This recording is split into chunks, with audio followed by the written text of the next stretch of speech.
E aí, quando eu vou olhar o resultado do meu trabalho hoje, eu tenho 3 pilares muito claros. Primeiro é, entre aspas, curto prazo. Como é que eu trago as soluções para dentro dos problemas que eu sei que eu tenho? E, de novo, eu não preciso desenvolver dentro de casa. Se eu vejo ali que é uma oportunidade de curto prazo, claro, que tem uma solução muito melhor no mercado, eu trago startup para dentro. A gente aprendeu a fazer isso muito rápido, né? Em 2021, a gente fez 353 negócios com startup. Cacete. É mais ou menos 2 negócios por dia útil. Que é um negócio com startup pra gente? Saiu R$1 do caixa da Ambev e foi pro caixa da startup. Seja para fazer uma prova de conceito de R$1.000, seja para comprar startup para acelerar um negócio que a gente já tem. Isso no mundo. Isso no Brasil. No Brasil. Tanto é que ano passado a gente ganhou o 100 Open como top 1 por conta dessa quantidade de negócios.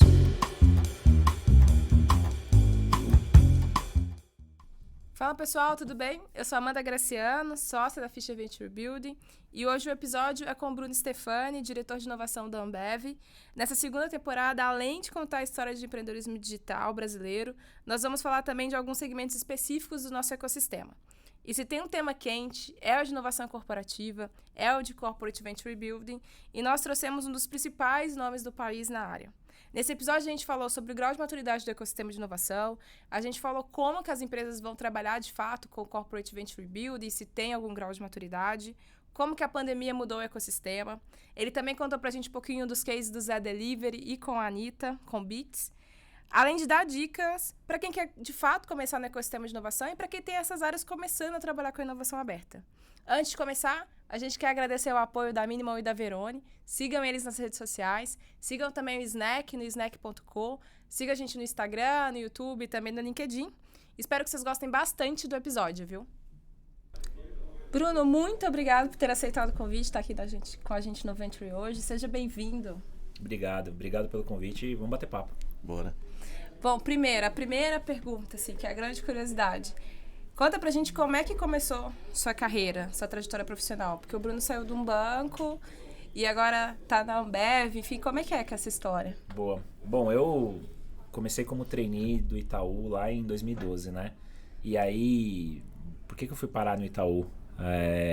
Basicamente porque lá em 2011, antes de prestar diversos programas de trainee, eu olhei e falei, poxa, qual que é o grande cargo que quem procura emprego quer ter, né? E na época era basicamente consultoria, banco de investimento e ser trainee de uma grande empresa.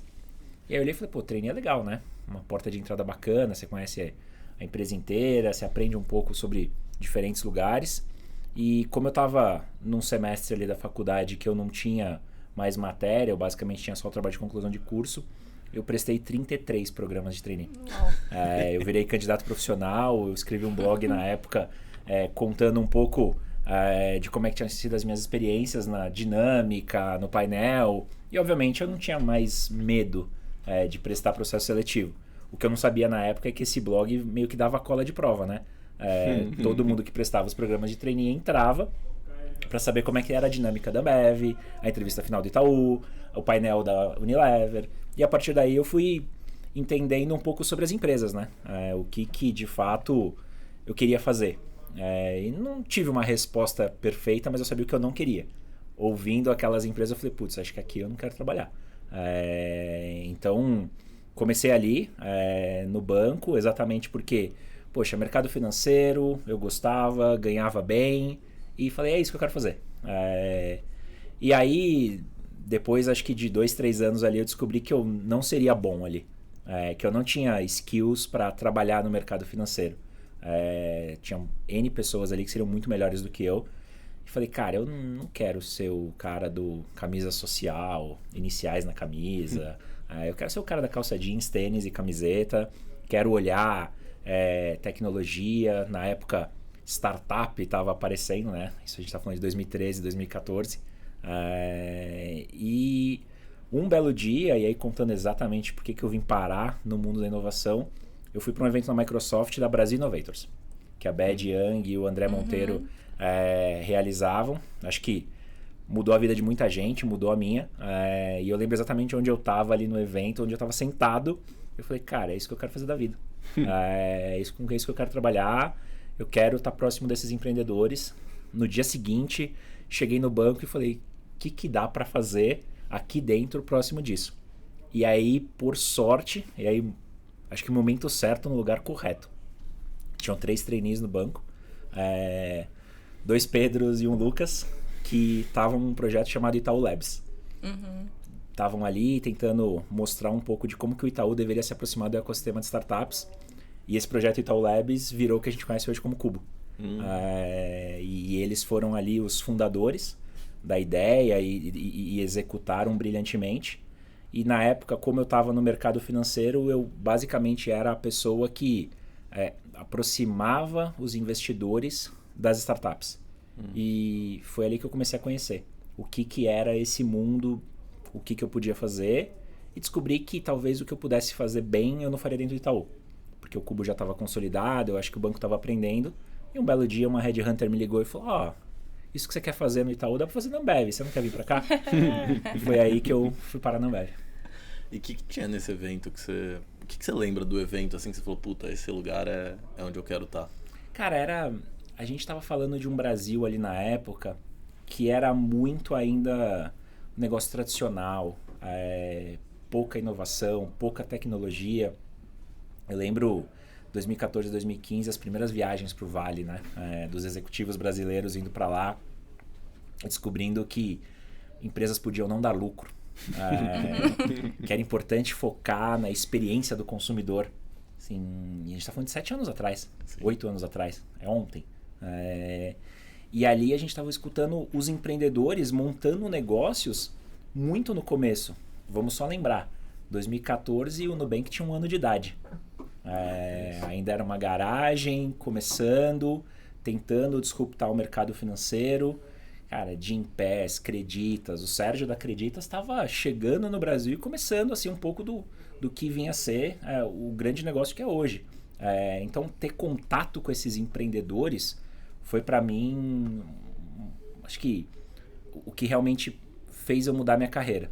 Porque eu estava acostumado a ter contato com executivo, né? E a hora que você tem contato com empreendedor e vê, entre aspas, aquele louco, fala, cara, eu tenho uma ideia aqui e acho que essa ideia vai mudar o mundo. Aí você fala, mas como assim? E com o tempo você vê que vai mudando o mundo mesmo, você fala, cara, isso é muito legal. E a tecnologia possibilitando isso acontecer, eu lembro, sei lá, de 2016, reuniões na Foxbit para falar de Bitcoin. Uma salinha assim, menor que essa aqui, operando uma corretora, fazendo um negócio 24/7 com todos os lugares do mundo. Você fala, cara, no Itaú é tão mais difícil. E aqui tá acontecendo. Então, foi pra mim um momento assim que eu olhei e falei, pô, que demais. E você não pensou em pular o muro e falar, pô, eu vou ser um desses malucos? Não. E isso eu acho que é um pouco de maturidade, assim. De você saber o que você faz bem, né?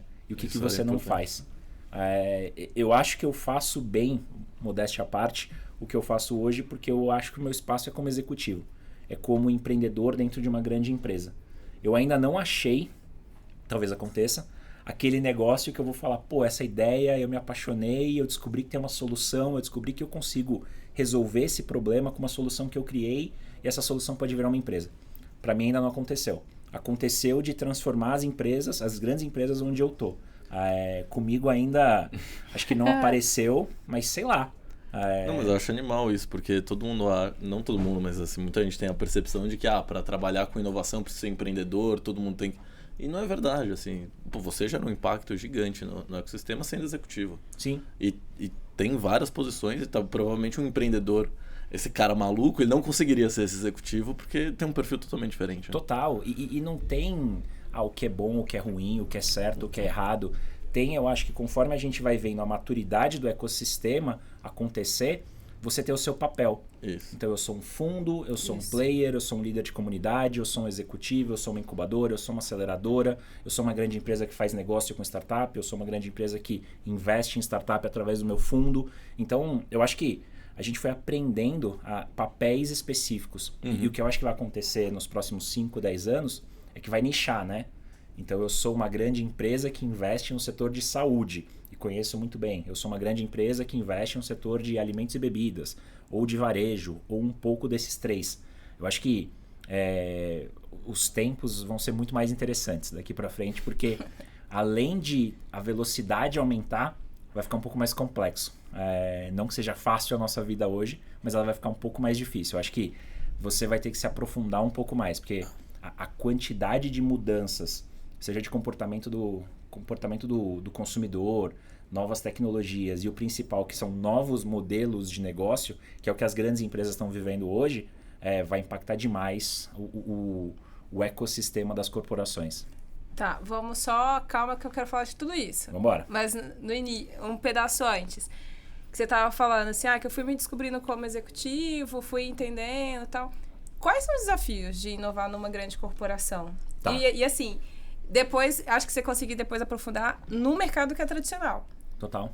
Eu acho que se a gente olhar em perspectiva, eu tenho 5 anos de Ambev, né? Quando eu cheguei lá em 2017, a dificuldade era explicar o que eu fazia. Porque aquela headhunter que me trouxe para a Ambev, ela basicamente queria uma pessoa que estava próximo do ecossistema de inovação e soubesse transitar numa grande empresa. Isso é muito raro. Ou você tem as pessoas que são do ecossistema e querem continuar no ecossistema, ou naquela época você tem as pessoas que trabalham em grande empresa e estão querendo continuar em grande empresa. O meio do caminho é que é difícil.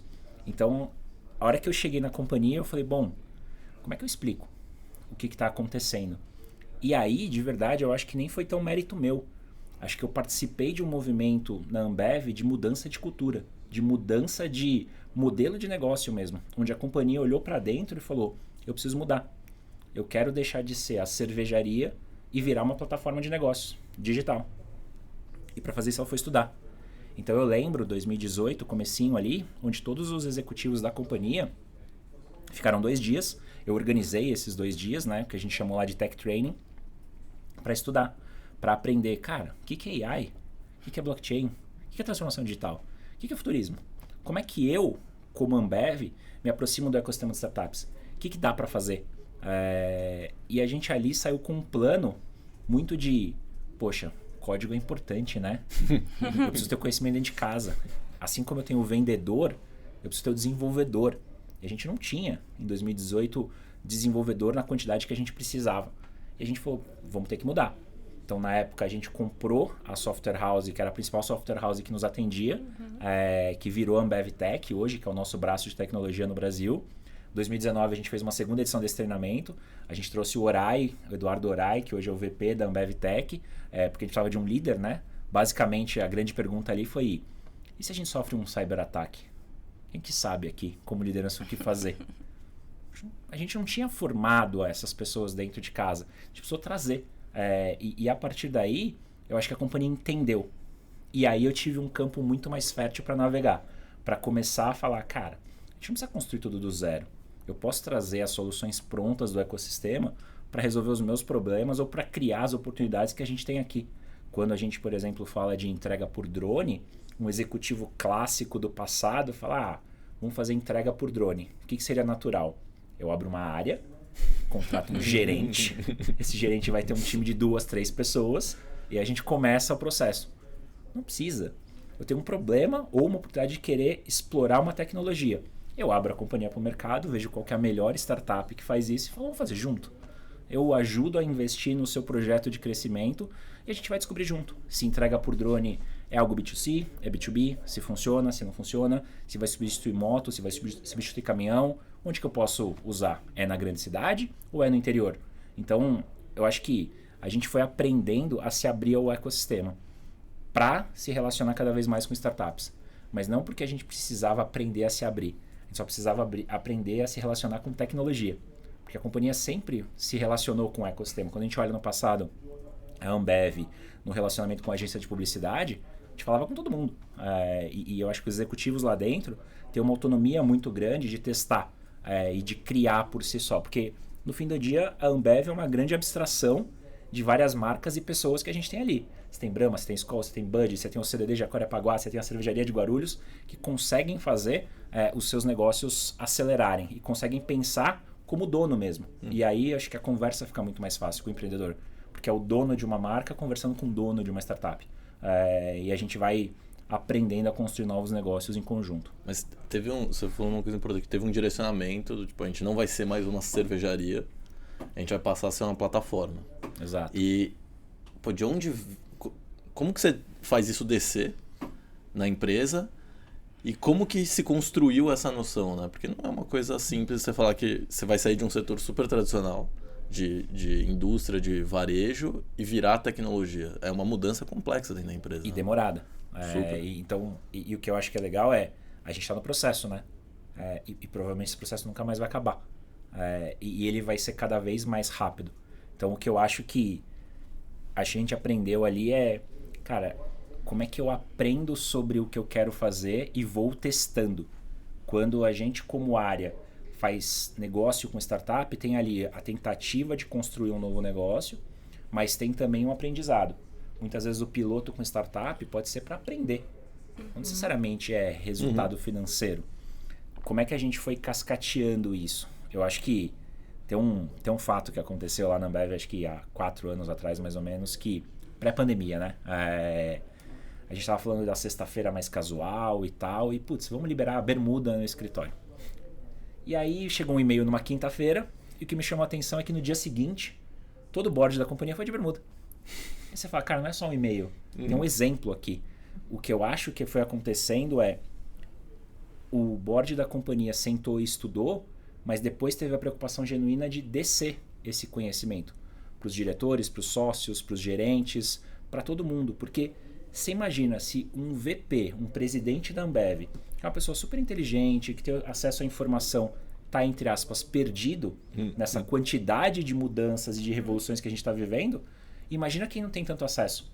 Então a gente foi meio que se deparando com a realidade mesmo, e entendendo que para a companhia inteira mudar, a gente precisava escalar esse conhecimento. E aí a gente estruturou programas formais para fazer isso. Seja para um sócio, seja para, um promotor, seja para um supervisor. Então a gente começou a virar cada vez mais uma companhia que quer aprender. A gente tem um bordão lá que eu adoro, que é deixar de ser uma companhia que acha que sabe tudo para ser uma companhia que aprende sobre tudo. Deixar de ser uma companhia que fala, não, eu sei, eu vou fazer, por eu não sei, eu vou aprender. A gente vê constantemente executivos da companhia falando, cara, eu não sei a resposta, eu vou estudar aqui, depois eu respondo. E sem tentar colocar uma groselha ou falar alguma coisa só para parecer que tá certo. Cara, eu não sei. E é natural não saber. É muita mudança ao mesmo tempo que a gente está vivendo. Então a gente estruturou, acho que um processo de aprendizagem dentro da companhia. E, de novo, a gente está só no começo de uma transformação gigante aí. Pô, animal. Mas você falou tem um ponto importante que assim, você ainda tem a cervejaria. Sim. Você ainda tem todos os seus processos, você ainda tem toda uma governança que você tem que seguir. Como você casa esses dois mundos? Um mundo de inovação, um mundo onde se move mais rápido, onde se toma mais risco, com uma companhia que tem que continuar rodando? Tá. Eu faço de 3 formas, né? E aí, quando eu vou olhar o resultado do meu trabalho hoje, eu tenho 3 pilares muito claros. Primeiro é, entre aspas, curto prazo. Como é que eu trago as soluções para dentro dos problemas que eu sei que eu tenho? E, de novo, eu não preciso desenvolver dentro de casa. Se eu vejo ali que é uma oportunidade de curto prazo, claro, que tem uma solução muito melhor no mercado, eu trago startup para dentro. A gente aprendeu a fazer isso muito rápido, né? Em 2021, a gente fez 353 negócios com startup. Cacete. É mais ou menos 2 negócios por dia útil. Que é um negócio com startup pra gente? Saiu R$1 do caixa da Ambev e foi pro caixa da startup. Seja para fazer uma prova de conceito de R$1.000, seja para comprar startup para acelerar um negócio que a gente já tem. Isso no mundo. Isso no Brasil. No Brasil. Tanto é que ano passado a gente ganhou o 100 Open como top 1 por conta dessa quantidade de negócios. E o que é mais interessante desse número é que antes, quando eu cheguei, a gente foi olhar, né? Poxa, a gente faz bastante negócio com startup, mas como é que será que é meu NPS com empreendedor? Foi dar uma perguntada. Que a gente achou, eu faço bastante negócio, então eu devo ser bem quisto, né? Eu devo ter uma boa imagem no ecossistema. Eu levo contratos. Eu falava isso em 2018. E aí veio a nota ali do NPS e, cara, era negativo. Era um NPS negativo, assim. Eu até imagino os porquês. E os porquês eram... o executivo que fechou o contrato mudou de área. poxa, eu tenho que fazer 5 reuniões, A área de compras tá me espremendo. A área de compras não entende exatamente o que eu estou fazendo, tá me comparando com um grande player de tecnologia e tá tudo bem. A gente tinha esse problema em 2018. Tem grande empresa que tem esse problema hoje. Então eu acho que a gente olhou ali em 2018 e falou, vamos mudar, vamos melhorar a jornada do empreendedor. E tanto é que, para mim, o empreendedor é a parte mais importante, é o meu cliente de verdade. Porque quando tá tendo alguma coisa que eu quero saber ou um problema, eu ligo pro empreendedor. Eu não ligo pro executivo da área. Eu pergunto, e aí, cara, como é que tá lá o projeto com logística, com marketing, com vendas, na cervejaria? E ele me conta a verdade. Porque o negócio dele depende daquilo. O contrato com a Ambev é muito significativo. E a gente também sabe que esse 353 negócios vai virar 500, 1.000, 2.000 num futuro não muito distante. E a minha relevância e acho que, entre aspas, a minha imagem com o ecossistema é muito importante. Sim. Então, a gente foi construindo assim. Esse é o primeiro pilar, que eu chamo de curto prazo, mas tecnologia não respeita um horizonte de tempo, né? Aquilo da McKinsey, do H1, H2, H3, isso não existe mais. Eu tenho 2 outros pilares que são, quando eu olho longo prazo, a gente pensa muito pesquisa e desenvolvimento, né? E aí a gente aprendeu a fazer isso com empresas de tecnologia. Eu sempre falo pro meu time ali que, cara, a gente não vai ter 1.000 PhDs trabalhando no time de pesquisa, mas eu posso ter 1.000 PhDs no ecossistema de pesquisas Ambev, fazendo projetos para a companhia, em parceria com o Google, com a Microsoft, com a Amazon, com a Intel, com a Nvidia. Então, a gente literalmente vai desenvolvendo coisas de médio e longo prazo, em parceria com Big Techs ou com universidades, que é aquilo que a gente tenta antecipar de futuro, que eu sei que demora, que muitas vezes é produção de conhecimento, mas pode gerar resultado de curto prazo. E tem o meio do caminho, que é o assunto que nos últimos 2 anos eu estudo mais, né? Que é o Corporate Venture Builder, que é como é que empresas tradicionais constroem novos negócios, né? É algo que a gente vê em empresas de tecnologia, porque é mais fácil, operando em microserviços, tudo digital, APIs abertas, o teste AB ali, você descobre em um dia, dado o volume de informações, mas, cara, como que uma Ambev, uma Vale, uma Suzano constrói um novo negócio dentro de casa? Porque elas vão precisar fazer isso. E aí a gente foi aprendendo e meio que começando a construir o nosso playbook, né? Gostei tanto do assunto que fui fazer doutorado. Hoje estou estudando com o Silvio Meira, lá no César, em Recife, exatamente sobre essa pergunta. Como que empresas tradicionais constroem novos negócios? E você tem um super... Amanda, especialista nisso aqui na Fischer, mas você tem um super desafio que não só na construção do negócio, né, mas tudo que envolve o negócio. Então, como que você incentiva as pessoas que estão ali? São empreendedores ou são executivos? Como que você respeita o jurídico e o compliance da grande empresa, mas ao mesmo tempo você faz as coisas rápido para conseguir andar? Acho que é legal a gente aprofundar, mas eu queria antes voltar no... Eu já tô assim, e o Bruno, quando sair a tese, vai ter que voltar. Vai ter que voltar pra contar. Vai ser um episódio então, só sobre CVB. Eu descobri a resposta. Mas acho que você falou um ponto, não sei como todas as empresas estão. A gente, no dia a dia, estando na ponta startup, a gente ainda vê, chega, às vezes, contrato com... Você tá vendendo R$5.000 por mês pra empresa e chega contrato de multa de R$1 milhão. Você estando do lado de empresas, e eu sei que você conversa com muitas empresas, qual que é o grau de maturidade você acha que as empresas estão no Brasil? Elas ainda estão naquela primeira parte porque a gente tem várias ondas, né? A gente já falou sobre Open Innovation, e aí todo mundo começou a fazer, aí vieram programas de aceleração, CVC, CVB, eu acho que para mim já é uma onda muito na frente, vocês estão na vanguarda disso. Onde que você acha que o nosso ecossistema está, mais ou menos? Eu acho que a gente está no começo, bem no começo, porque vamos olhar o histórico, de relacionamento de grande empresa com o ecossistema de inovação. É uma história de não mais do que 10 anos. Sim. A gente está falando do Cubo de 2015, a gente está falando dos primeiros negócios entre grandes empresas e startups nos últimos 3, 4 anos. Então, os primeiros CVCs, né, apareceram nos últimos 2, 3 anos. Óbvio que tem a Embraer, que tem CVC há muito tempo, que já é um caso de sucesso. Mas é uma empresa que respira inovação. Ali a estratégia foi feita para inovar. Você tem casos como a Natura, por exemplo, que tem um ecossistema gigante, consegue de fato fazer isso há bastante tempo, mas eu acho que as empresas estão aprendendo ainda. Eu ainda escuto muita história que me remete a 2015 ali de, poxa, tô pensando em fazer um hackathon para ter novas ideias. Sim. Tô pensando em lançar um programa de ideias, que eu quero ouvir os colaboradores para ver o que eles podem sugerir de novas ideias e tudo mais. E você vê investimentos baixos, né? Tô falando da maior parte das empresas. Sim. Tem exceções, mas são poucas. Mas a maior parte das empresas está começando. E a gente tem a sensação de que a pandemia acelerou, né? Que por conta da pandemia, todo mundo inova agora. A pandemia não acelerou. A pandemia só fez a gente acordar para preciso inovar. Só que o que aconteceu imediatamente depois foi, eu não sei como fazer isso. Eu não sei se eu faço um fundo de CVC, se eu faço uma aceleradora ou se eu compro startup. Porque a hora que você acorda num mundo que já está acelerado, o executivo brasileiro ele acaba ficando meio perdido. Porque ele acabou não fazendo a lição de casa nos últimos anos. A gente está falando de plataforma agora em 2022, mas o conceito de plataforma tem 10 anos. O livro mais famoso, A Revolução das Plataformas, tem 6 anos. Então, a gente está olhando agora aplicações e como colocar isso no dia a dia de uma grande empresa. Mas eu acho que as empresas brasileiras estão começando. E o que é bom, né?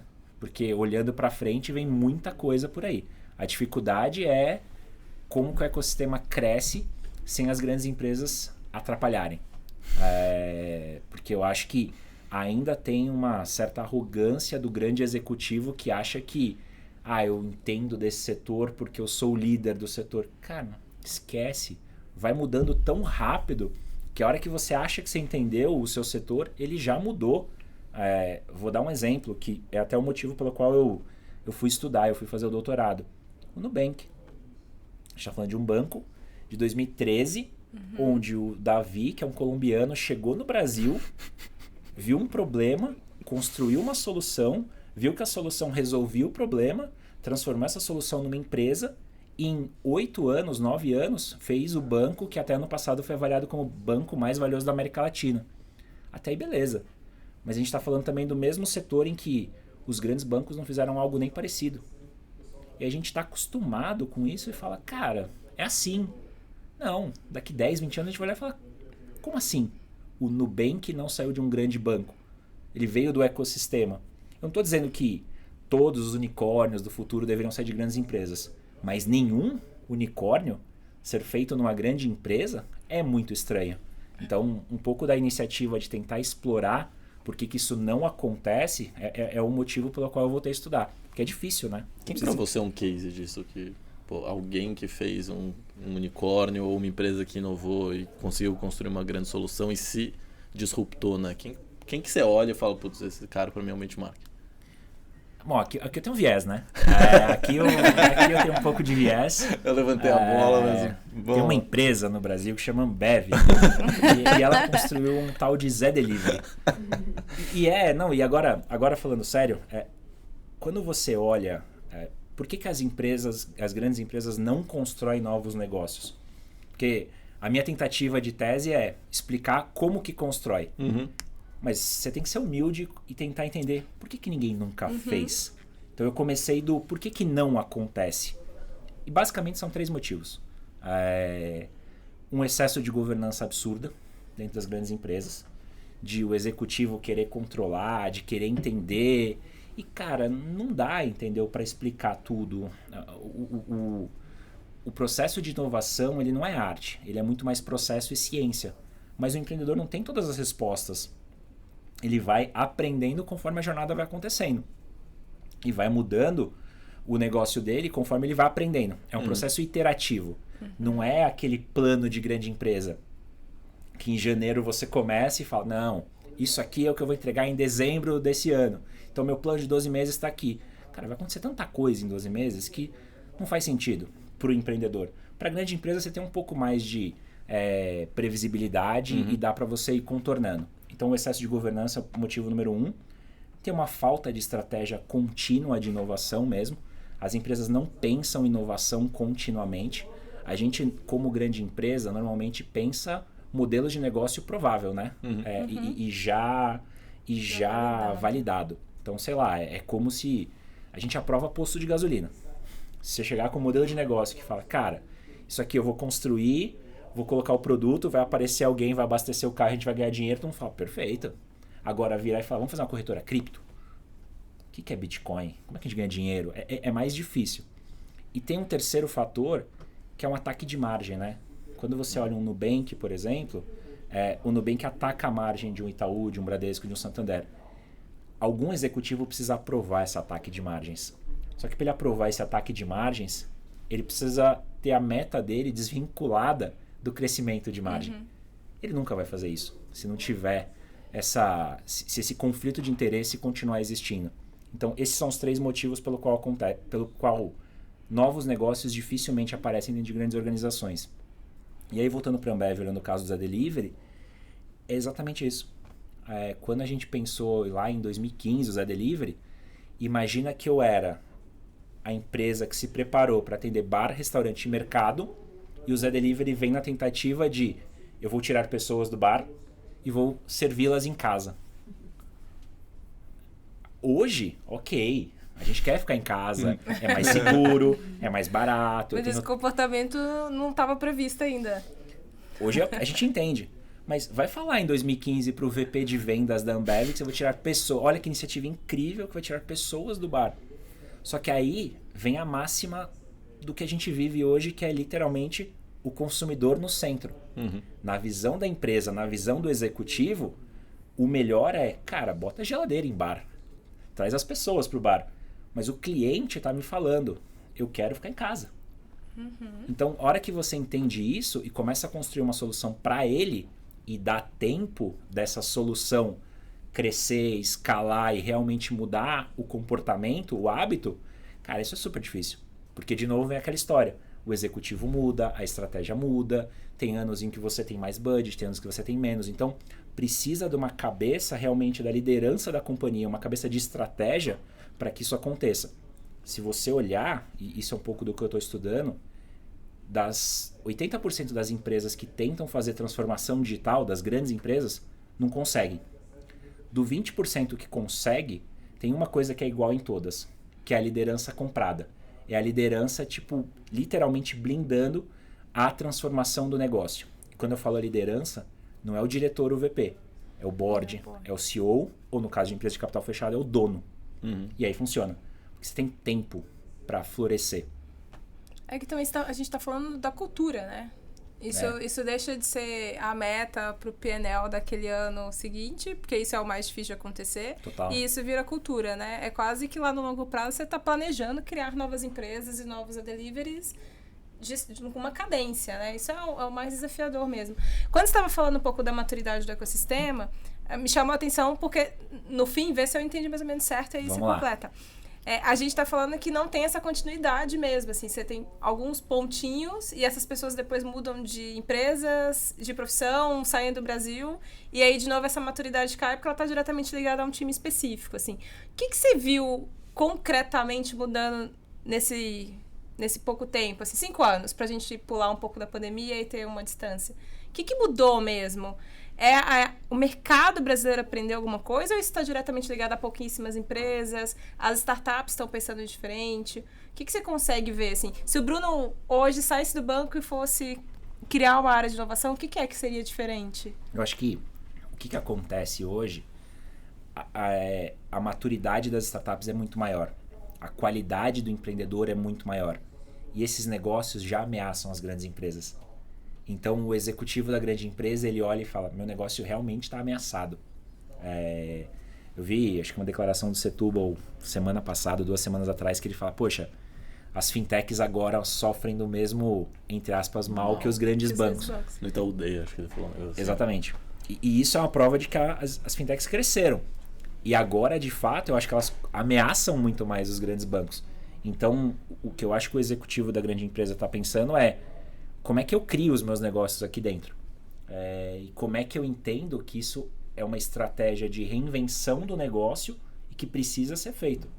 Porque o que a gente vê no caso de grandes empresas que ficaram pelo caminho é que elas não fizeram, né?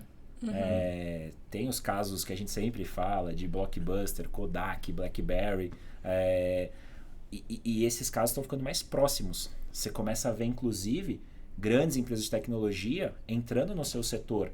Você começa a ver empresas tradicionais entrando no setor de outras empresas tradicionais.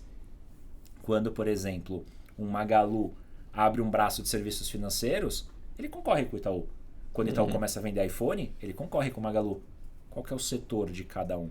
Então, a estratégia de reinventar e ter várias linhas de novos negócios e dar tempo para eles maturarem, depois de ter aprendido muito tempo com as startups, é o que eu acho que o executivo brasileiro começa a fazer cada vez mais.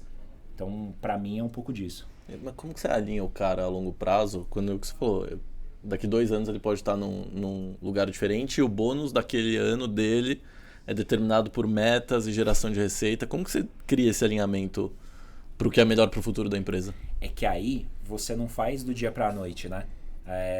Todo mundo pergunta, mas precisa ter área de inovação numa grande empresa? Eu já ia fazer essa pergunta. A resposta é não. Mas vai começar da onde?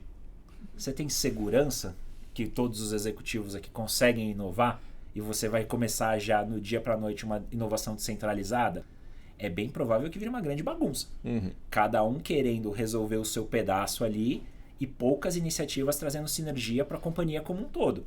Então, o modelo mais play safe é literalmente nenhuma área de inovação, uma vontade de inovar, uma área de inovação, capitaneando as iniciativas ali, e aí o sucesso da área de inovação dentro da grande empresa é quando ela é copiada, quando aparecem outras áreas de inovação em outras áreas. Se vocês entrarem hoje no LinkedIn e escrever inovação Ambev, deve ter uns 10 diretores. E isso é bom. Eu não faço ideia de quantos programas com startup a gente tem aberto hoje. E isso é bom também. Em 2018 eu ficaria bravo. Como assim? Não falou comigo e tal.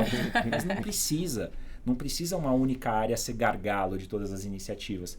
E aí, o que acontece na sequência é várias áreas de inovação, que depois de um tempo não faz nem sentido chamar de área de inovação, porque o mindset está instalado, e você vira uma inovação descentralizada, onde você tem os programas por nicho, onde você tem literalmente o executivo de logística conversando com as startups de logística, o executivo de marketing pensando no metaverso com startups, ou com big techs, ou com universidade.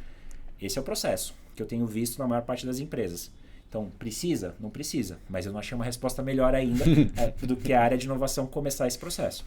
E a gente está falando aqui que o mercado, pelo menos o mercado brasileiro, tem uma baixa maturidade em olhar para isso, para a gente chegar ao ponto de falar de uma inovação descentralizada. Se o mercado é imaturo, por onde começar, assim? Quase, não querendo dar uma cartilha para quem está ouvindo a gente, mas tá bom, se é mais difícil, que coisas que você já testou e que você foi percebendo que faz sentido? E qual das siglas? É Open Innovation, é CVB, é CVC? Eu acho que... O que fazer? Eu comparo inovação corporativa muito a querer emagrecer, né? Todo mundo fala, eu quero fazer inovação corporativa. E já faz seu fundo de CVC como primeira iniciativa. Isso é equivalente a você estar na sua casa, obeso, e falar, quero emagrecer, vou pro Ironman. Cara, tem um degrau, tem uma dificuldade em fazer algumas coisas. Antes de fazer um Ironman, dá uma volta no quarteirão, vê se você tá bem, vê se a sua respiração não tá tão ofegante, vai no médico, vê se você pode realmente fazer exercício. O que eu acho que começa é muito de você entender a sua empresa, de você entender, cara, por que eu quero inovar? Eu quero construir um novo canal de receita, eu quero defender o meu negócio porque eu estou sendo atacado, saber o porquê que você quer as novas iniciativas, acho que é o primeiro passo. E aí, vai naquilo que entrega ao curto prazo, vai naquilo que resolve exatamente o que você está pensando. Putz, eu preciso resolver problema pontual com tecnologia. É inovação aberta, se abre para o ecossistema, as soluções estão aqui, os empreendedores do Brasil são maravilhosos. Com anos de experiência, eu acho que a gente aprendeu a construir soluções que atendem já o mercado brasileiro de uma maneira plena e alguns até são globais. Então, esse primeiro passo. Depois, eu quero fazer coisas mais médio e longo prazo. Vai aprender com as Big Techs, vai aprender com aquela empresa de tecnologia que te atende. Eu tenho certeza que ou a Microsoft, ou o Google, ou a AWS é o cloud que você usa. Eles têm total interesse de conversar com você e trazer novas formas de você inovar.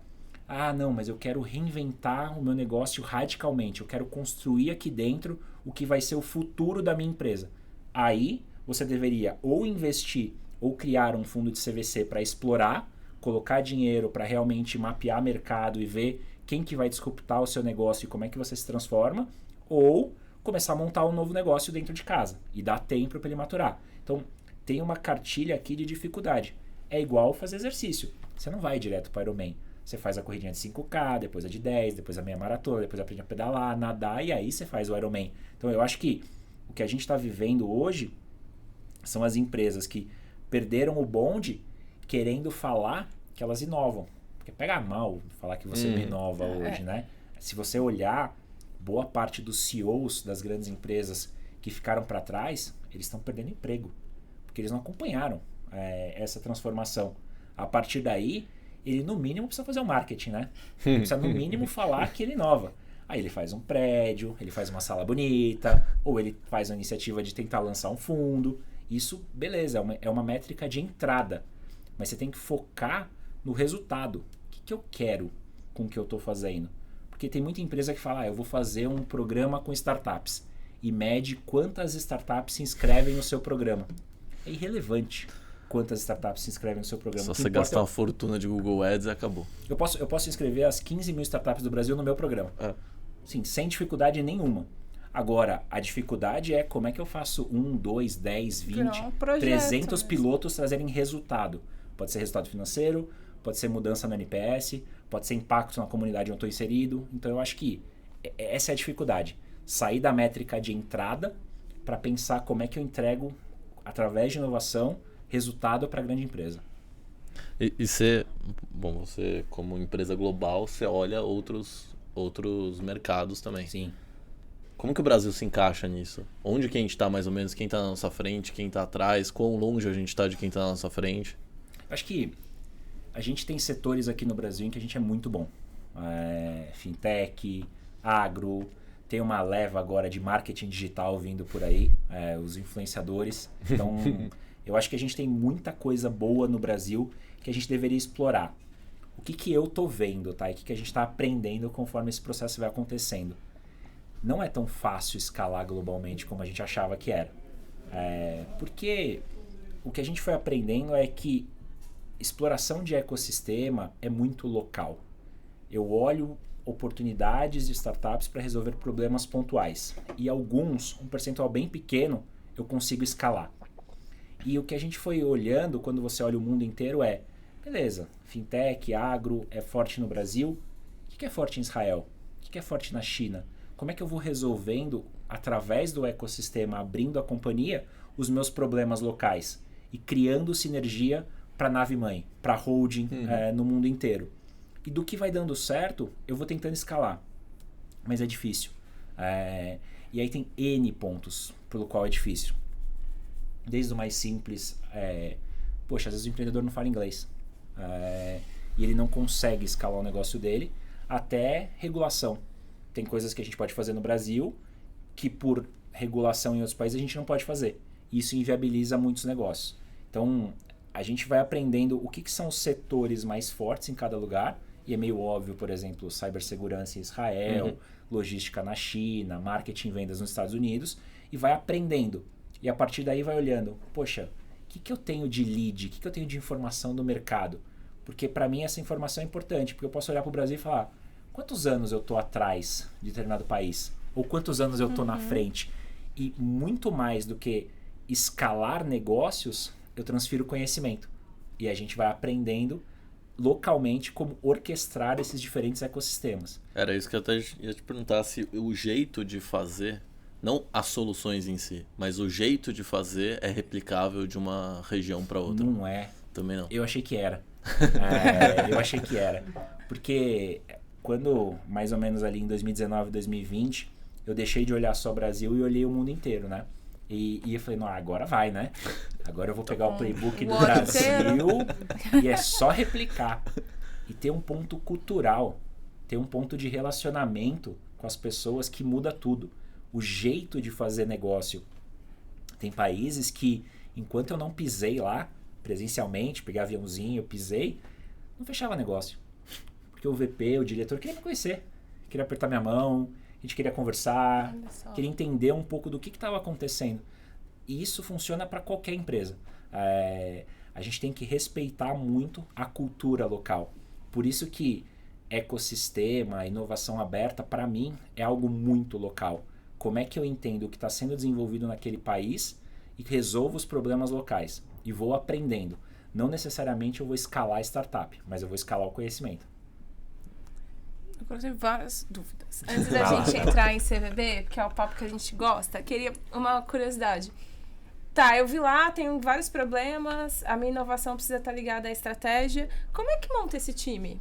Porque não dá para uma pessoa sozinha, numa empresa global, fazer isso. Como é que foi sua experiência de pensar esse time? Quais perfis você foi entendendo nessa maturidade que são importantes? Eu acho que tem uma coisa aqui também que é interessante, que você até falou, a questão de cultura. O playbook de inovação corporativa, ele é muito dependente da cultura da companhia. E a cultura da companhia conversa muito com a estratégia. Hoje você não tem, em empresas que estão crescendo, uma diferença entre gestão da inovação e gestão da empresa. Se a gestão da inovação não estiver ligada à estratégia da companhia, você provavelmente é uma área de inovação que está numa ilha, numa sala colorida, com um escorregador, fazendo coisas que dificilmente vão mexer na estratégia. Uhum. A estratégia e a inovação tem que ser uma coisa só. A partir daí, a gente olhou para o nosso negócio e montou o nosso playbook. O nosso jeito de fazer, baseado na nossa história. Então, quando a gente ali, em 2019, comprou a HBSys, que virou Ambev Tech, eu herdei um time de inovação em pesquisa. E olhei e falei, nossa, esse time é muito complementar ao meu time de ecossistema, que era o time que se relacionava com startup. E aí eu fui montando, eu tenho um ecossistema aqui e pesquisa. E aí, no meio do caminho, eu fui descobrindo, poxa, tem coisas que não são nem startup, nem pesquisa, que é criação de negócios internos. Então, a nossa história foi moldando a maneira como a gente faz. E aí, é literalmente tailor-made. Cada empresa, se quer fazer inovação corporativa de verdade, precisa pensar na sua cultura, na sua estratégia e aí desenhando. E tem uma questão de experimentação que isso funciona para qualquer empresa. Não tem aquele projeto que é matador, aquela bala de prata que todo mundo fala. Você precisa experimentar muito. Quando eu falo ali que 350 negócios são feitos por ano, não está implícito nessa frase, mas eu posso falar aqui para vocês, a maior parte não dá certo. E tá tudo bem, porque o que dá certo paga a conta do que deu errado. É literalmente a cabeça de investidor de startup. Só que eu faço isso via contrato, via parceria com startup, literalmente. Então, a gente foi aprendendo a fazer assim. E esse é o modelo que funciona para a Ambev. Se você pegar o modelo da Ambev e exportar para uma outra empresa, vai dar errado por definição. Porque é uma cultura única, uma estratégia única, é um jeito de fazer muito particular das pessoas que estão ali. O perfil do profissional e da cultura, ele é fundamental na criação de uma estratégia de inovação corporativa. Não dá para replicar. Eu até fico pensando, né, na minha tese ali, que eu falo, poxa, mas o que eu vou conseguir escrever de playbook? Tô quase chegando à conclusão que não dá para ter uma lei geral, para ter um playbook para toda grande empresa. Mas tem ali fatores em que você precisa tomar cuidado. Tipo os axiomas, as premissas, Tipo né? isso. Você vai conseguir... Tipo olha, isso. não é bem assim, mas olha pra lá e tal. Agora, entrando um pouco no dia a dia aqui, não só da Ambev, é bem Ambev, mas aí você trouxe a história da Delivery, mas tem outras coisas, né? Tem a Menu que virou Bis, tem a própria ZX que tá olhando pra um tanto de coisa. Você considera que hoje a Ambev tem um modelo de CVB, que é Corporate Venture Building, já criado, tem um jeito de fazer? Como é que é olhando para dentro de casa? Eu acho que a gente tem literalmente o duplo diamante ali, né? A gente abriu várias iniciativas e depois teve que fechar. E a gente está nesse momento do primeiro. Da primeira parte de fechar cara, criamos um B2C, criamos um B2B, criamos um banco, investimos numa empresa de energia e a partir daí falou, beleza, tem um monte de iniciativa aqui que a gente precisa olhar e falar como é que isso integra na companhia para realmente resolver problema ou do meu cliente, que é o dono do estabelecimento, ou do meu consumidor, que são vocês que bebem em casa. A partir daí, a gente vai conseguir resolver essa primeira onda. E depois, provavelmente, a gente vai abrir uma série de outros novos negócios. Então, eu acho que é assim que a gente está operando. De novo, é um playbook que vai estar sempre na versão beta. Porque, primeiro que ele está no começo, a gente está falando aí de 5, 6, que seja 10 anos de história. É muito pouco para falar, esse é o modelo pelo qual a gente opera. Não, esse é o modelo pelo qual a gente operou nos últimos 10 anos. O que não quer dizer que vai ser o dos próximos 10 anos. E eu acho que essa é a beleza de você se reinventar, de você não achar que está escrito em pedra e não pode mudar. O playbook de inovação corporativa hoje da companhia, que eu uso para trabalhar com startup, ou que o diretor de produtos usa para lançar a Brahma Duplo Malte, ele é o mesmo. É consumidor no centro, é experimentação, experimentação, experimentação, é ouvir o que esse consumidor está falando, é pegar a tecnologia para trazer esses milhões de dados e depois mais tecnologia para tirar insights desses dados. E aí, retroalimentando o modelo. Então, eu acho que a gente está, de novo, no começo. Assim, tem muita coisa pela frente que acho que a gente vai ver ainda. Se tudo der certo, um dia a gente vai lembrar da Ambev vendendo cerveja, igual a gente lembra hoje da Amazon vendendo livros, né? Nossa, eles também vendem livros. Vamos ver. Inclusive a Amazon tem um case de CVB que é a AWS, né? Exatamente. Que resolvia um problema interno e que hoje já tem gente que fala que pode valer mais que o resto da Amazon. Exatamente. E a margem, a receita da Amazon tem vindo da AWS, né? E não foi planejado, né? Não. Tipo, aconteceu ali. E acho que essa é a grande diferença quando a gente fala de um executivo de grande corporação. A gente no passado tinha a prerrogativa de que o executivo de grande empresa, ele sabia o que ia acontecer. Ele nunca soube. É que ele enganava bem no passado. Agora é impossível. Assim, não tem como acompanhar todas essas mudanças. É difícil você chegar hoje para um VP de inovação, um VP de logística e falar, cara, o que é a sua estratégia de blockchain para rastrear produto? Chegar para um VP de marketing e me fala aí o seu planejamento de 10 anos de metaverso. Precisa acontecer para ele aprender, para ele testar e ele ir construindo. E vai ser sempre iterativo. Aqueles planos de 5, 10 anos, a gente faz pelo exercício de planejar. Mas a partir do momento que o PPT, o PDF está pronto, pode rasgar. Você não vai mais usar ele, provavelmente. Ele só vai te dar um norte. É uma questão de vetor, né? Você não sabe exatamente para onde você vai. Mas você tem uma noção de que é para ali. Se eu vou chegar em 5, 10 anos, se eu vou a 100 ou a 200 por hora, eu não sei. Deixa as coisas acontecerem e eu vou melhorando o meu plano. Mas você acha que cabe na mesma estratégia de CVB você construir um negócio que resolve uma dor interna sua, caso da AWS, e que pode ser vendido como um produto para fora do seu core de cliente? Porque no final tudo bem, você melhora o seu produto, você vai atender melhor o cliente, mas a AWS estava resolvendo um problema da Amazon. Ou tipo um Mercado Livre, que hoje metade da receita vem da vertical de fintech e estava resolvendo um problema do ciclo de compra do cliente. Você acha que essas duas frentes cabem no mesmo método? Sim, a gente faz isso. Acho que é meio natural pensar que, entre muitas coisas que a gente faz direitinho lá na Ambev, logística é uma delas, né? E para roteirizar meus caminhões e para, de uma certa forma, organizar essa estrutura nos armazéns, eu tenho um software ali de orquestração da minha frota bom. Cara, eu não posso vender isso para outras empresas no setor de varejo, de bens de consumo. A gente já faz isso. Eu ganho dinheiro relevante com isso? Não, ainda não. Perto da cerveja, perto dos líquidos, ainda é pequeno. Mas é o que eu falei, é o começo, né?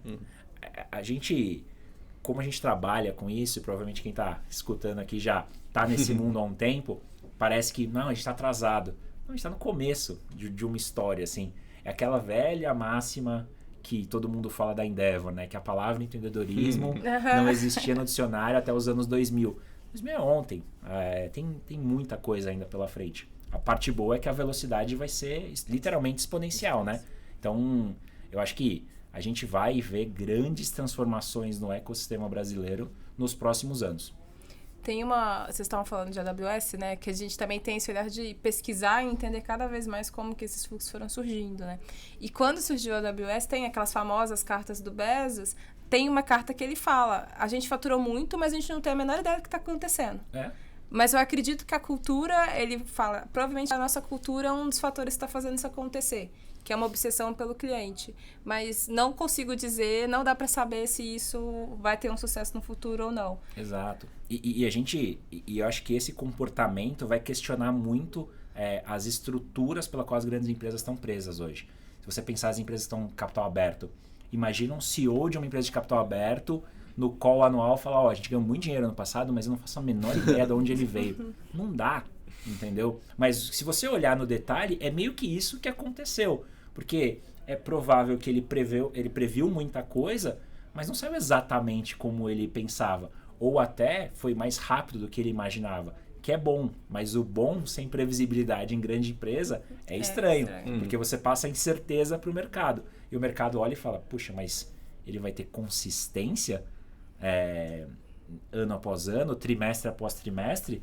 Se ele não sabe o que aconteceu agora, por que eu vou comprar a ação dessa empresa? Ele não sabe explicar onde ele ganha dinheiro, talvez ele não saiba os riscos de por que ele pode perder dinheiro. Então, essa estrutura toda vai ser repensada, com toda certeza.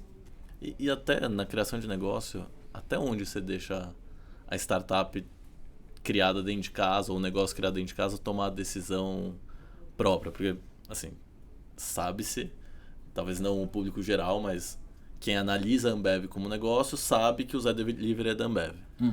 Então, o que o Zé Delivery fizer, e aí pode ser uma propaganda, pode ser uma campanha, pode ser um rumo que escolha tomar, impacta a imagem Ambev. Total. Então, se o Zé Delivery faz uma campanha de marketing desastrosa, é a Ambev que está falando aquilo. Total. Como que você deixa uma startup operar para não sufocar, mas ao mesmo tempo colocar alguns limites para ela não prejudicar a marca principal? Eu acho que a gente, quando olha novos negócios ali, olha a boca do funil, você vai testando muita coisa. E no meio do caminho vão ficando ideias e soluções que ou não resolvem problema nenhum, ou por conta do momento não é o timing de fazer. E aí, o que vai dando certo vai crescendo. E o que vai crescendo vai incomodando o negócio principal. Ou vai tendo disputa de agenda, disputa de budget. A hora que você tem esse problema, que é um problema bom, mas é um problema, o sistema meio que se autorregula, né? Ele olha e fala, opa, peraí. Então quer dizer que aquele bar naquela rua tá vendendo menos porque tem várias pessoas pedindo Zé Delivery. É o problema bom, mas é um problema. Como é que você vai regulando o B2C conversando com o B2B? É o que a gente está aprendendo a fazer. Literalmente, assim, hoje, de tudo que a gente faz de negócio com startup, a minha grande dificuldade é como é que eu escalo tudo isso? Como é que eu escalo o que dá certo? Porque muita coisa dá certo, mas eu não tenho dinheiro para colocar em tudo que dá muito certo. Eu preciso ir priorizando. E aí vem aquela história de, se eu fosse uma ilha que fizesse coisas incríveis, mas ninguém sabe o que eu estou fazendo, eu não converso com a estratégia. Se eu não converso com a estratégia, até o que dá certo é um problema. Porque eu preciso literalmente convencer os executivos da companhia de, olha que legal o que eu fiz. Agora, o que a gente foi aprendendo, e acho que é parte do playbook da inovação ali, é descentralizar. É literalmente, quando eu vou fazer um piloto com startup, seja de logística, de marketing, o time das áreas de negócio já está ali, no D0, e estão construindo o piloto em conjunto. Porque ele sabe toda a burocracia que ele tem para escalar uma nova iniciativa. Então você faz desde o dia 1 aquele piloto que conversa com o negócio principal. Essa é a beleza do que a gente está aprendendo ali. Tem um programa que é o Programa LEM, da companhia, que a gente está na 3ª edição. E quando você vai apresentar o piloto ali para a liderança da companhia, fica até difícil saber quem que é da startup, quem que é da área de negócio. Porque vai uma dupla ali. E os dois estão falando, apaixonados sobre o problema, e você fala, quem que é o founder? Quem que é o diretor? Quem que é o expert da startup? Quem que é o gerente? É difícil saber, mas a gente entendeu que você, trazendo literalmente novidade para dentro de casa, isso precisa conversar com os problemas que a gente tem. Então, é a maneira como a gente acha que a gente está resolvendo o problema. Mas ainda é a minha grande preocupação. Como é que eu faço escalar aquilo que dá certo? Porque o que dá errado, tudo bem, né? O que dá errado, põe na conta ali. Põe na conta erro, gestão do conhecimento e vambora. A gente começou a falar aqui de CVB, e aí antes a gente tinha perguntado de exemplos, a gente falou um pouco da maturidade dos ecossistemas, mas o que tem, assim, de exemplos? Porque você começou questionando por que as empresas não têm unicórnios, então certamente existe um lado do mundo aí que talvez produz mais unicórnios, vindo de corporações do que outro. O que é que você já viu por aí, que você vê como bons cases para serem seguidos, ou pelo menos para inspirar, né? Já que a gente está percebendo que não tem um playbook. Eu olho bastante as empresas de tecnologia hoje. É meio óbvio, é meio batido falar isso, mas hoje é difícil falar o que uma Amazon, o que um Google é, né? A gente fala que é uma empresa de tecnologia por uma simplificação. Mas quando a Amazon compra uma empresa de aspirador de robô, uma empresa de exames de saúde, o que esses caras querem? Que setor que eles estão? O que eles vão fazer? Então eu acho que, eu não sei se eles têm essa governança tão clara. Talvez eles estejam ali no segundo diamante, abrindo de novo para depois fechar. Mas eu acho que essas empresas hoje, elas têm todas as ferramentas, né? Desde o hackathon para recrutamento até o CVB funcionando. Eu acho que são os grandes exemplos assim, que a gente deveria se inspirar, mas de novo não dá para pegar o playbook. Se eu pegar o playbook do Google e colocar na Ambev, não vai funcionar. Eu tô lendo hoje que o Apple Pay está processando mais transação do que a Mastercard. Tá atrás da Visa ainda, mas já está processando mais. E é o que você falou, né? O Google virou Alphabet justamente por ser uma holding de uma dezena de coisas ali que estão gerando. Agora, a gente falou muito sobre tecnologia, mas mesmo dentro da Ambev, você tem ali o seu, não é um playbook, mas é o seu modelo de inovação. Ele se aplica para coisas não tech também? Se aplica. Sei lá, vamos pegar logística na companhia. Eu preciso chegar, e isso a gente aprendeu durante a pandemia, em milhões de consumidores nas suas casas. Não adianta mais ter só um CDD que vai entregar para bares e casas. Eu preciso ter as unidades no centro da cidade, menores, que entregam num pallet menor, com veículos menores. Como é que eu faço essa orquestração? Onde que eu compro o terreno ou eu alugo? É moto? É veículo autônomo? É caminhão de pequeno porte? Eu deveria ter minha frota? Eu deveria fazer isso com outra startup? Então, tem zero tecnologia aí. Quer dizer, tem bastante tecnologia, mas é uma decisão de negócio tradicional. Então, eu acho que se aplica a tudo. Eventos. Pouca gente sabe disso, mas todo mundo conhece a gente pela cerveja, né? Só que a gente tá, talvez, na maior parte da produção de grandes eventos do Brasil. E aí você olha e fala, cara, evento hoje, um show, por exemplo, de música, ele é muito parecido, né? Nos últimos 20, 30 anos. Tirando a compra do ingresso pela internet ou a pulseirinha no show do Coldplay ali, é meio parecido. Cara, como é que a gente coloca tecnologia para isso? Como é que eu, de fato, penso o futuro dos eventos? O futuro da socialização? É que as pessoas querem continuar indo para eventos nos próximos 10, 20, 30 anos? Então, eu acho que os grandes negócios que a gente tem e as oportunidades, elas estão muito no digital, mas eu preciso muitas vezes também pensar a tecnologia no negócio tradicional. Porque o mundo é digital, né? Como diz o meu mestre ali, Silvio Meira, ele fala, cara, é o físico orquestrado pelo digital com uma forte interferência do social. Como é que essas três esferas ali trabalham? E a gente faz da mesma forma. Eu sou literalmente uma plataforma física, de bar, restaurante, de pessoas físicas, no mundo digital, onde eu tenho Biz, onde eu tenho o Zé Delivery, onde eu tenho as minhas plataformas, as minhas marcas, mas onde eu quero que as pessoas realmente estejam juntas. E tenham, como a gente fala ali na nossa missão, mais motivos para brindar. Então acho que é um pouco disso. E a gente acabou de falar, né, de novo, assim, porque as empresas são empresas de tecnologia. Pegando a sua bola de cristal. Sim. Toda empresa vai ser de tecnologia mesmo, inclusive as mais tradicionais. Como é que você percebe que isso pode impactar, assim, no longo prazo no mercado? Eu acho que esse é um... É o clichêzão, mas como funciona? Não, eu acho que essa é uma frase que ela tem data de validade, né? Não vai fazer sentido daqui 5, 10 anos falar de software, de digital, de eu opero em ágil. Tipo, já foi. Assim, já era. Eu vou começar a fazer a minha transformação digital. Cara, vai rápido, porque você tem uma janela se fechando. É aquela história. Você não tem mais setor. Quando você vê grandes empresas entrando no seu setor, empresas que já fizeram a sua transformação digital e viram oportunidade ali, talvez você não tenha mais tempo de revitalizar seu negócio, de se reinventar. Então eu acho que a gente não vai mais falar de é software, é app, é algoritmo. Cara, é o dia, é o normal, é o business normal trabalhar com tudo isso.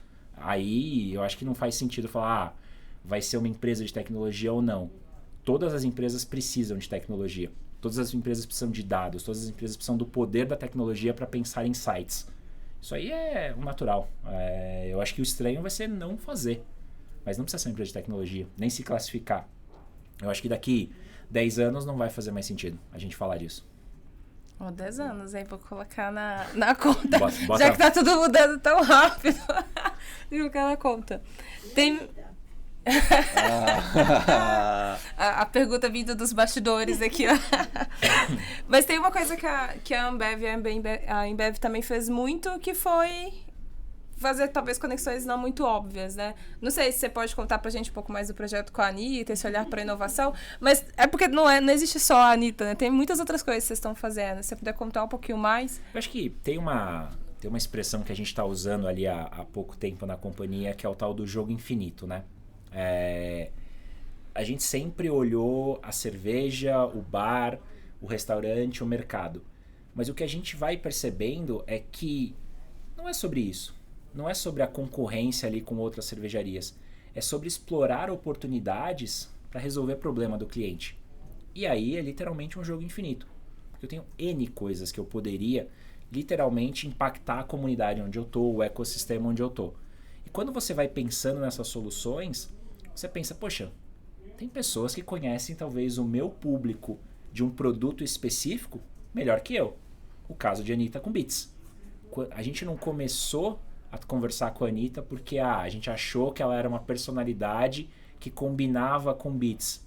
Não, ela fazia marketing já da marca, já consumia, já falava, e o público que ela tem também era consumidor da marca. Tinha um overlap grande ali.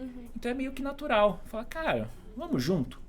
E para esse tipo de caso, existem N outros onde a gente olha e fala, cara, eu tenho infinitas possibilidades. Se eu achar que eu vou resolver todas essas possibilidades só com as pessoas que tem dentro da companhia, eu vou ser o grande gargalo, porque eu não vou conseguir de fato atender o meu consumidor. E o problema, ou a oportunidade, dependendo de que lado que você está, é que alguém vai fazer isso. Então alguém vai atacar o seu mercado. A ideia é como é que a gente se abre, seja para uma startup, seja para um influenciador, seja para uma universidade. A gente reclama muito no Brasil, né? A gente faz muito conhecimento científico, pouco aplicado. É culpa da universidade e da grande empresa, que não acharam um jeito ali de conversar e falar, cara, gera conhecimento e eu aqui como empresa pego o seu conhecimento e vou aplicar. A hora que a gente vai se abrindo e vai todo mundo falando a mesma língua, eu acho que a gente consegue de fato trazer soluções para os problemas do Brasil ou para os problemas do mundo. Eu acho que para mim tá um pouco aí o motivo pela qual a gente fez a parceria com a Anitta, o motivo pelo qual a gente faz muito negócio com startup, o motivo pelo qual a gente conversa com todas as empresas de tecnologia para explorar. Cara, tem um problema aqui que eu tenho que você é a melhor empresa para me atender. Ou para a gente co-criar. Vamos junto? Nossa, muito legal. Bruno, você falou que no início da sua carreira você percebeu que você não tinha as habilidades necessárias e aí foi vendo outras coisas que você achou interessante para seguir sua carreira. O que você diria para a galera que está te ouvindo, primeiros profissionais, antes da gente olhar de fato para as corporações, que estão começando e querem trabalhar com a inovação? Acho que até foi exatamente o que você falou, né? A primeira parte é você saber o que você não quer. E isso é super difícil. Porque saber o que você quer, você nunca vai saber.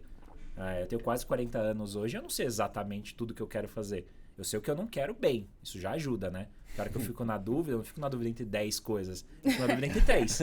Já ajuda bastante. E aí, quem quer trabalhar com inovação hoje, deveria, e principalmente em inovação corporativa, eu acho que você é muito mais um concierge do que um Elon Musk.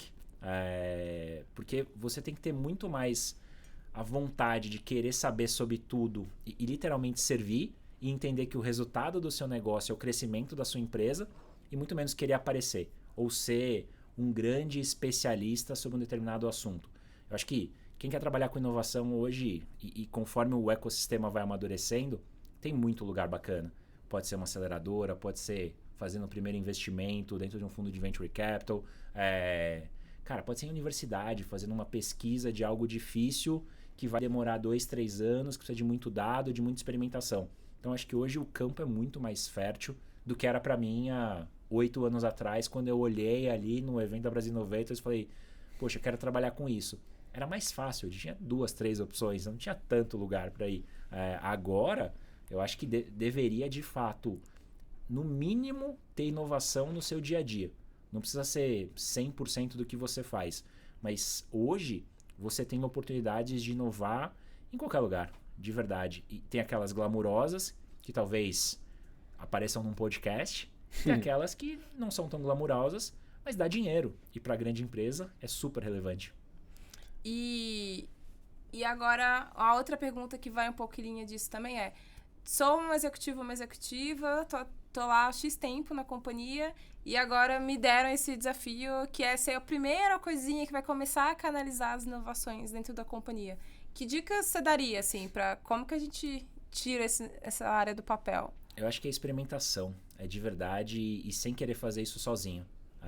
Eu tenho hoje, e não sei se está certo ou errado, mas eu tenho uma dificuldade gigante de pensar em um projeto que eu e o meu time dentro da companhia conseguimos fazer sozinho.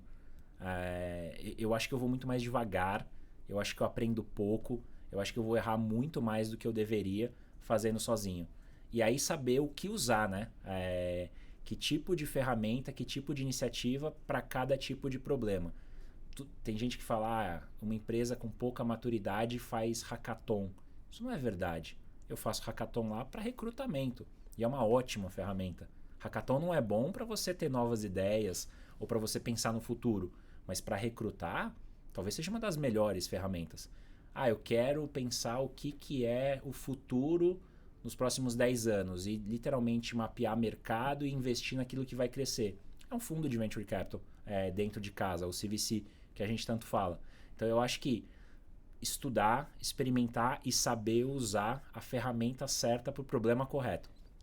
Não querer fazer tudo e tomar muito cuidado de medir resultado mesmo. E não medir aquela métrica de entrada, né? Que é o que eu estava falando. Tem coisas que aparecem como marketing, mas não dão resultado. Tenta se livrar dessas iniciativas. Vai naquilo que é um pouco mais orientado a trazer resultado real para a companhia. E aquela última, assim, de curiosidade, se você puder contar pra gente o que tem alguma iniciativa nova surgindo, algo que a Ambev tá olhando aqui nesse horizonte de inovação que você pode contar pra gente? Não, tem sim. Tá, posso. Vou. Eu acho que é meio natural, né? E até lembrando de um episódio que teve aqui com o Rigonati, né? Com o Edson Rigonati, que ele fala dos ciclos que a gente vai vivendo, né? Que é meio previsível. Começou ali Revolução Industrial, depois vapor, aço, e eu não lembro todos os outros. Enfim. De cloud. Volta lá no episódio e assiste. Primeira que vale temporada a pena. do Venture. Primeira temporada. Uma aula do Edson aqui. E eu acho que o próximo grande ciclo que a gente vai viver é biotech, né? É a junção da tecnologia com saúde. E como é que a gente pensa em produtos e serviços para a saúde das pessoas. A gente começa hoje até olhando nossos rótulos, né? Tem o caso de Michelob Ultra, que é uma cerveja com muito menos caloria, muito mais focada em saudabilidade, mas, cara, o que é o futuro disso? Como é que eu extrapolo? Então é meio natural achar que empresas como a nossa estão olhando esse próximo ciclo, né? Porque eu acho que, até pela cultura da companhia, a gente está aqui pelo longo prazo, né? Eu vou olhar para coisas que, cara, vão demorar 5 anos. Mas tudo bem, eu vou estar aqui nos próximos 5 anos. Então, eu acho que esse é o ciclo que toda grande empresa vai precisar olhar, especialmente aquelas que trabalham com produtos, né? Porque o consumidor está muito mais focado na sua saúde e eu preciso estar ali olhando novos produtos e, quem sabe, novos serviços para vocês. Muito bom, Bruno. Super obrigada. Para a gente terminar, a gente tem um kit... dos nossos parceiros. Obrigado. Os parceiros a Mínima e a Verone. Super obrigada por estarem apoiando o Projeto Venture.